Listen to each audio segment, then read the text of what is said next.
ជំរាបសួរបងប្អូនទាំងអស់នាងខ្ញុំផាណាតថ្ងៃនេះមានប្រធានបទមួយមកចែករំលែកជូនបងប្អូនស្ដីពីអ្នកជំនាញភ្នាក់ងារអចលនទ្រព្យ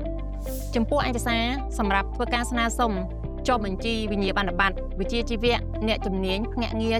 អចលនទ្រព្យមានដូចខាងក្រោមចំណុចទី1ពាក្យស្នើសុំវិញ្ញាបនបត្រវិជ្ជាជីវៈរបស់សម័យជនចំណុចទី2រូបថតទំហំ 4x6 ចំណុចទី3ប្រវត្តិរូបសង្ខេបនិងថតចម្លងវិញ្ញាបនបត្រនិងលិខិតបញ្ជាក់បទពិសោធន៍ការងារទាក់ទងទៅនឹងជំនាញវិជ្ជាជីវៈដែលបានដាក់ពាក្យស្នើសុំមកក្រសួងចំណុចទី4ថតចម្លងសញ្ញាបត្របរិញ្ញាបត្រឬសញ្ញាបត្រប្រហាក់ប្រហែល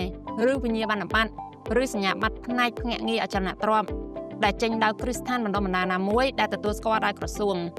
ចំណុចទី5លិខិតថ្កោលទោសរបស់អ្នកស្នើសុំចេញដោយក្រសួងយុត្តិធម៌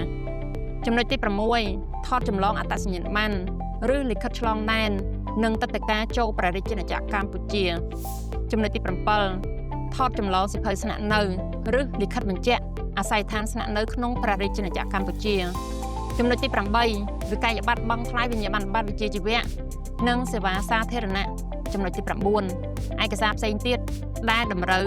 បន្ថែមដោយក្រសួងព័ត៌មានលម្អិតបងប្អូនអញ្ជើញមកក្រុមហ៊ុន Dynamic Accounting Service ហៅកាត់ DS